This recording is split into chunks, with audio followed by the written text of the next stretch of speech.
Let me tell you, swinging parties were never on my bucket list.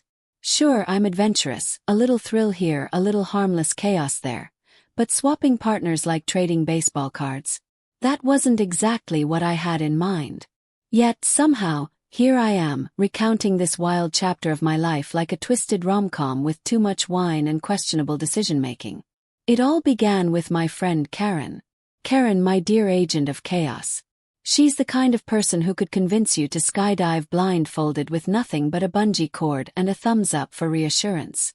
She thrives on making ordinary seem dull, and when she suggested we attend a swing party, I figured it'd be good for a laugh, or at least good for an eye roll. Trust me, Karen had said, leaning over our shared dessert at a diner. It's not what you think.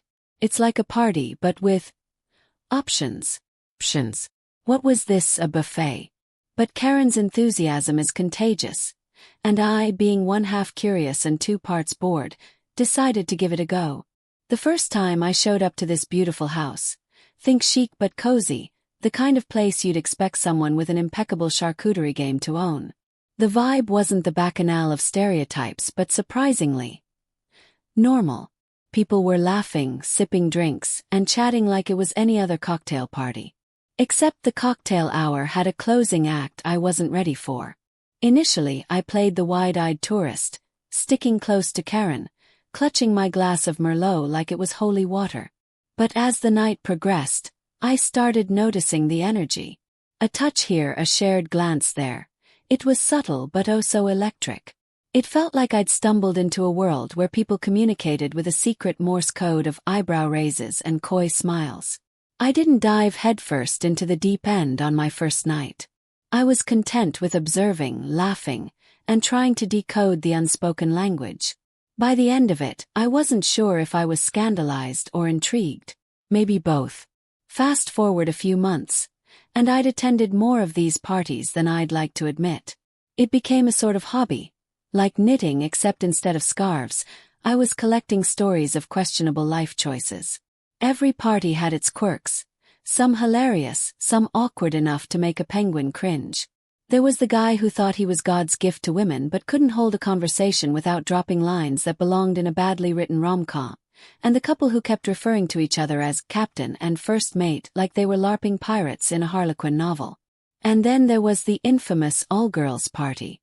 Oh, but that, my friends, is a story for another time. Oh, you thought my swing party chronicles couldn't get any wilder? Buckle up. This one's a gem, and by gem, I mean a hot, chaotic mess that still makes me cringe and laugh at the same time. It all started when Karen, my self-appointed life coach of questionable ideas, texted me with the words, "You're coming to this next one. Trust me, it's special." Special. When Karen says special, it's like a cat whispering surprise before knocking your coffee mug off the counter. But like a moth to her neon chaos, I agreed. She promised this one would be different. More sophisticated, she said. Exclusive. And for some reason, my brain translated that as fancy cocktails and high-class intrigue. Spoiler, I was wrong.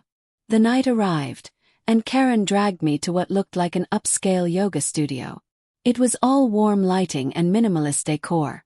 Very Gwyneth Paltrow, very chic. I walked in expecting a mix of elegant couples and maybe a suave stranger with an accent. What I got instead was a room full of women. Just women. At first, I thought maybe the men were fashionably late. But no, Karen, gleeful little mischief maker she is, leaned over and whispered, "Surprise. It's all ladies tonight. Thought it'd be fun." Fun. I don't know about you, but when someone hands me a martini and drops a bomb like that, my fight or flight response kicks in. Except I didn't run. I stayed. Partly out of curiosity, partly because the drinks were phenomenal, and partly because Karen was clearly enjoying my slow-motion meltdown. The evening started innocently enough. Small talk, laughter, some light flirting, which I'll admit was flattering. Then, a woman wearing a feathered mask that looked like it came straight out of Eyes Wide Shut walked in carrying what I can only describe as the world's largest collection of toys. Now let me pause for a second. I've been to a fair share of these parties, but this was new territory. These weren't your average accessories. No, these were things that looked like they belonged in a museum exhibit titled A History of Extremely Bold Choices. And this group of women. Oh, they dove in. Enthusiastically. Meanwhile, I stood there with my wine, watching what can only be described as an adult science fair unfold. Karen, bless her chaotic soul, had already made friends with the feather mask lady and was testing out something that buzzed like an angry wasp. "Come on," she said, waving me over. "You've got to try this." Try. I was barely holding it together. Every nerve in my body was screaming, "Girl, this isn't your lane." But Karen was having none of it. She plopped something bright pink and frankly alarming into my hands and grinned. "Trust me. It's fun." I wish I could tell you I gracefully navigated the situation. I did not. Within minutes, I managed to knock over a tray of hors d'oeuvres, spill half a glass of wine down my dress, and accidentally turn on something that made a noise so loud the entire room turned to look at me. I wanted to evaporate on the spot. But here's the thing about these parties. Embarrassment doesn't last long because everyone's too busy laughing with you, not at you. Feather mask lady swooped in with a napkin and a wink, saying, "Happens to the best of us." And you know what? By the end of the night, I wasn't even mad. The women were amazing. Funny, fearless, and unapologetically themselves. It was empowering in a way I didn't expect. I even tried one of those buzzing contraptions. Let's just say I'll be sticking to yoga for my thrills, but hey, no judgment. As Karen and I left, she turned to me with a satisfied grin. "See? Told you it'd be unforgettable." Unforgettable. Absolutely. A repeat experience. Let's not get crazy. But that's the thing about life with Karen. She keeps it interesting. And sometimes, you end up with stories you can't believe actually happened. After the oops, all ladies escapade, you'd think I'd have learned my lesson. You'd think I'd have retired from the swing party circuit like a seasoned athlete who knew when to quit. But no. Karen wasn't going to let me off that easily. She cornered me at brunch one weekend. Her eyes sparkling with a kind of mischief that makes you instinctively hold your wallet closer. "There's another party," she said, sipping her mimosa like she wasn't about to destroy my weekend. "Oh no," I replied, cutting into my avocado toast. "I'm still recovering from the last one." "Trust me," she said, leaning in with a conspiratorial grin. "This one's different. There will be guys this time. Lots of them." I don't know what it is about Karen's version of different, but it's always the same formula. Chaos, confusion, and me wondering how I got myself into these situations. Yet, as always, curiosity won out. The party was in an industrial loft. Very underground club, meets warehouse chic. Karen and I walked in, and immediately I knew this wasn't your typical crowd. These people weren't just there to mingle. They were prepared. The women were dolled up like they were auditioning for a Bond movie. And the men? Let's just say if there was a cologne called Intense Stare. They were all wearing it. Karen was thriving, of course. She flitted from group to group like a social butterfly on Red Bull. Meanwhile, I found myself nursing a vodka soda in the corner, trying to make sense of the night. Things started out tame. Casual conversations, a lot of compliments flying around, and more lingering eye contact than I was prepared for. But then he walked in. Let me paint a picture for you. Tall, broad-shouldered, with a jawline that looked like it could cut glass. He had this presence that made everyone, men, women, even the bartender, stop and stare. He wasn't just hot. He was movie villain with a secret soft side hot. Karen, of course, wasted no time. She elbowed me and whispered, "He's looking at you." I turned around to check if there was a more interesting person behind me. No, it was me. And before I could argue, Mr. Jawline was walking over. A slow, confident stride that screamed, "I know exactly what I'm doing." "Hi," he said. His voice deep enough to make me forget how words worked. "Hi," I squeaked, clutching my drink like it was a lifeboat. Now let me tell you something about me. Can handle small talk. I can even handle light flirting. But this was another level. He was smooth, charming, and had this way of leaning in just enough to make my brain short-circuit. We ended up talking for what felt like hours but was probably only 15 minutes. And just as I was starting to feel comfortable, Karen appeared out of nowhere like a fairy godmother of bad timing. "They're starting the games," she said, grabbing my arm. "Games?" Before I could protest, she dragged me into the main room, where the mood had shifted dramatically. The lighting was lower, the music was slower, and the people, let's just say they were getting very comfortable. It wasn't long before Mr. Jawline found me again, this time with a grin that said, "Let's see how brave you really are." And then it happened. I won't go into detail because YouTube wouldn't like that, but let's just say it started out fun. Exciting even. But then the energy in the room turned up to an 11, and suddenly I was in over my head.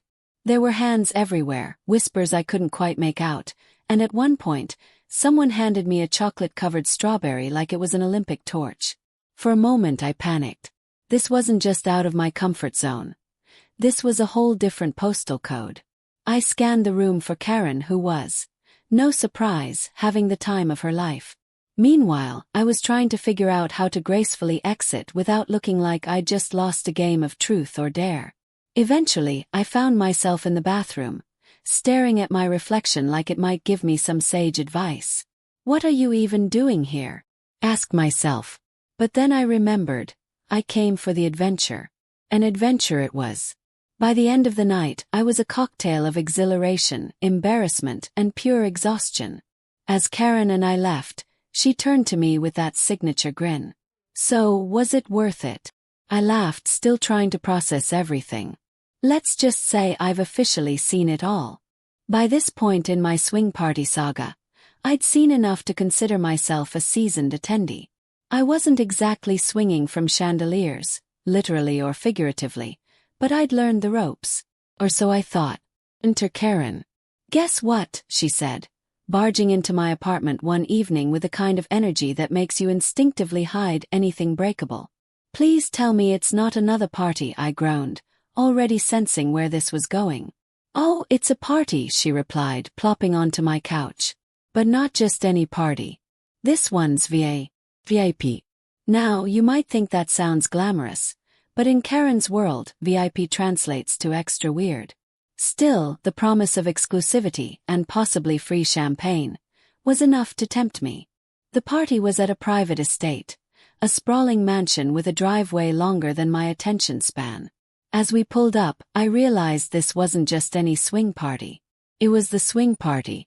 The kind people whispered about but never openly discussed, like a secret menu item at a very naughty restaurant.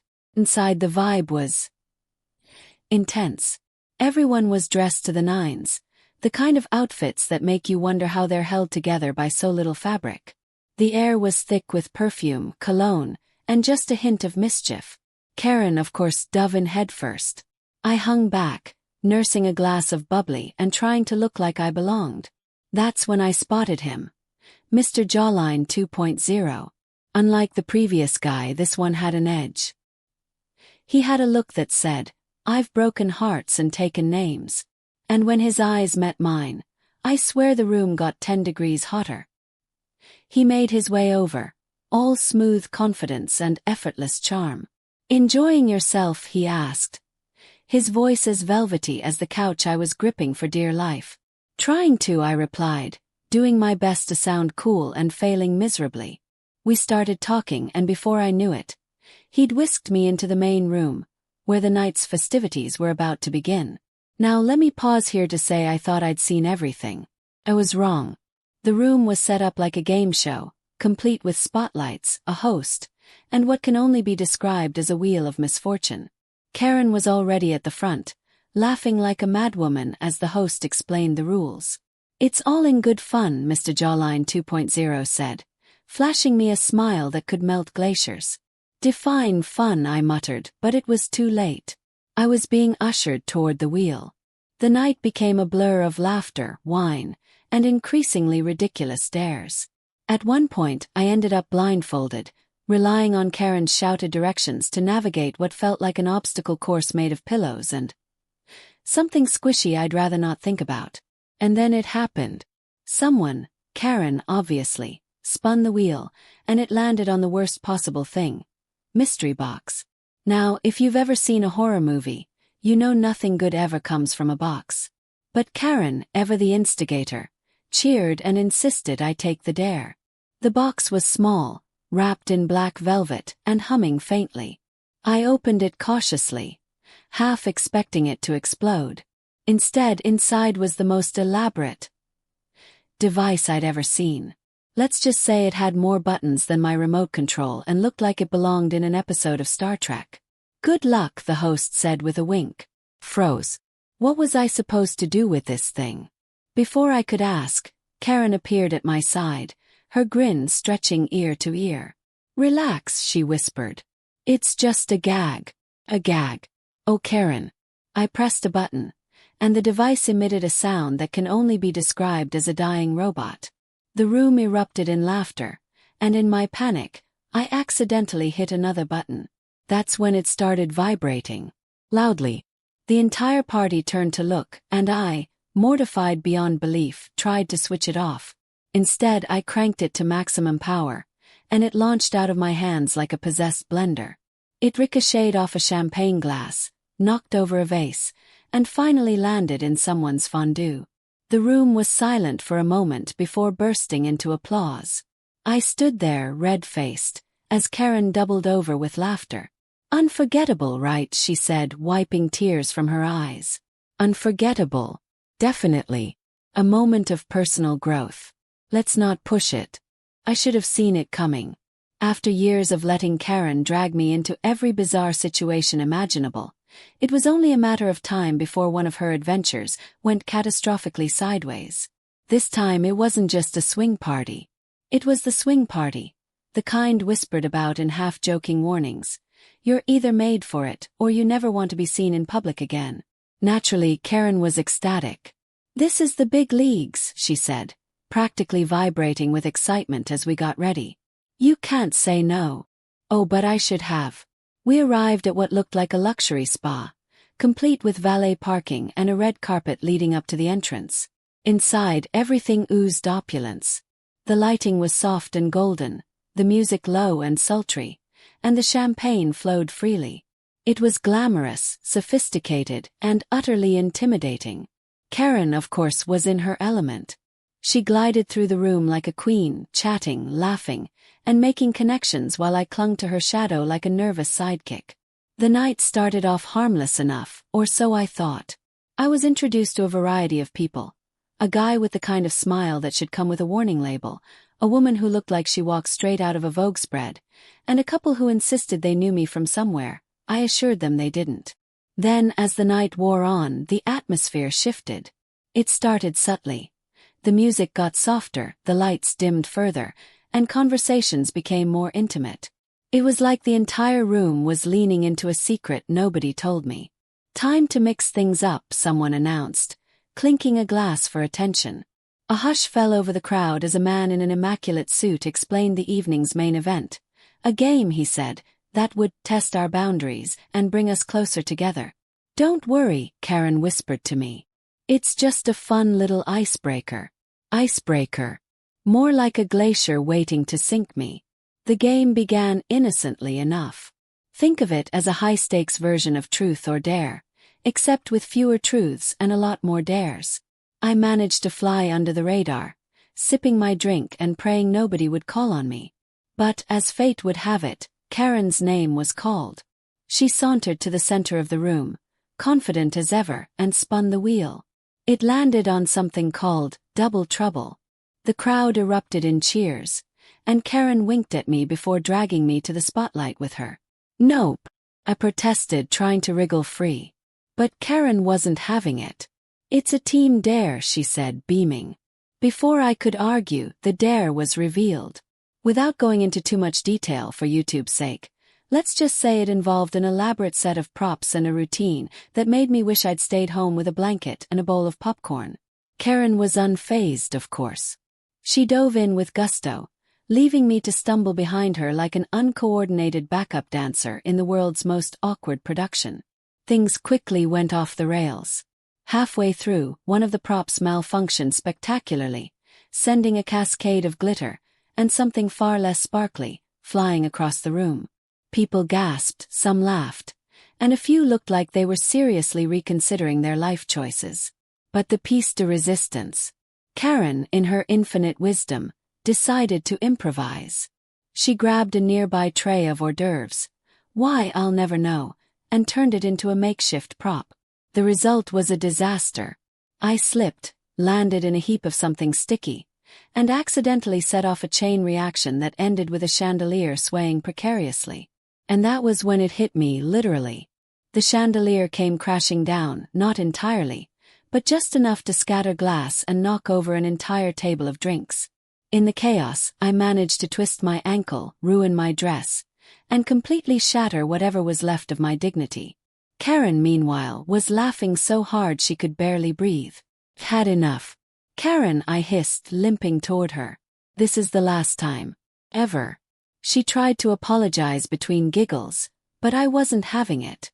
I left the party in a huff, dragging my glitter-covered self to the nearest taxi and vowing never to step foot in another swing party again.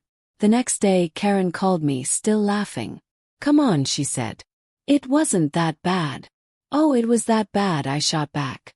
"And thanks to you, I now have a permanent limp and PTSD from chandeliers." We argued for hours, but in the end I stuck to my word. That was my last swing party. Karen and I eventually patched things up, sort of.